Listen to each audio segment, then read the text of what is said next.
I loved going to elementary. I went to Sunset Elementary right here in Sunset, Utah. And when I went to school, girls had to wear dresses. You couldn't wear pants.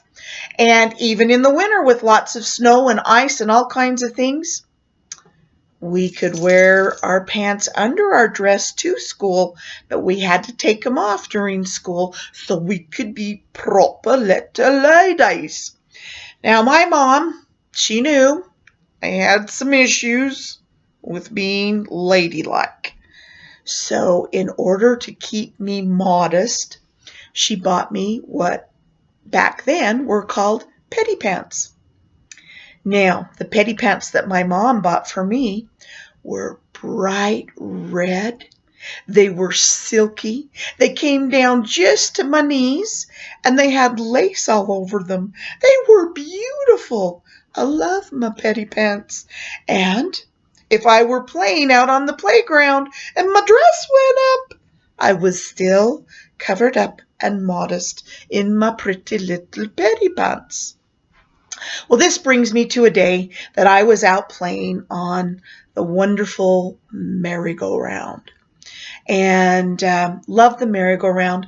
The swings at that time, my legs weren't long enough to push myself back and forth. The slide was way too high and I was afraid about falling off, but the merry-go-round was just right. Well, I was on the merry-go-round along with many of my little friends, and we were using our feet just to run as fast as we can. And when we couldn't run anymore, we'd just hang on, and around and around and around we'd go, and we'd laugh and we'd scream, and we loved it. We're having a grand old time until the whistle blew. It was time for us to go back to class. Recess was over. Well, I love stopping the merry-go-round. I grabbed onto the rail and I planted my feet firmly in the sand, and the merry-go-round kept trying to go, but my body stopped. But I'd forgotten that the seat of the merry-go-round was old wood. Wood that had been out in the sun for many, many years. The rain, the snow. There were little splinters.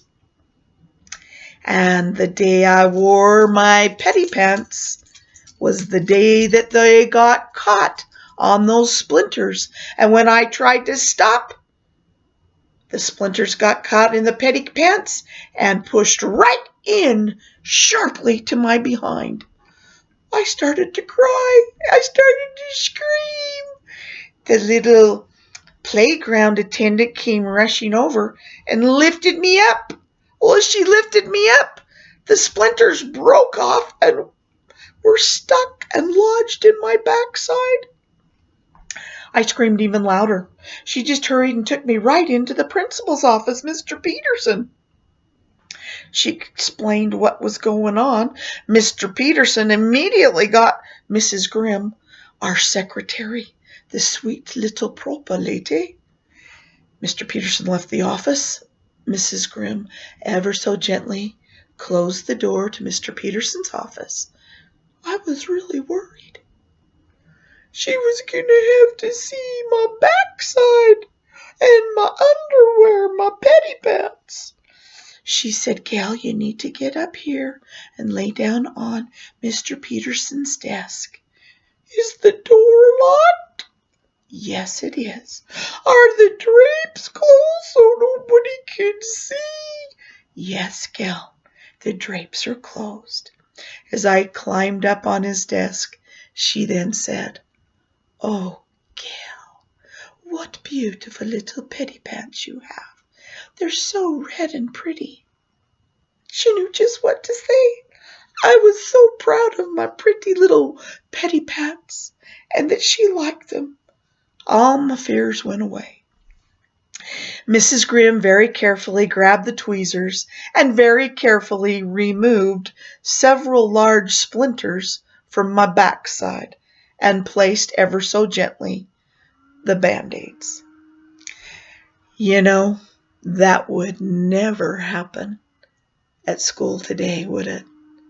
I want to thank Mrs. Grimm, the sweet, lovely secretary that she was, and Mr. Peterson, the best principal any kids could ever have.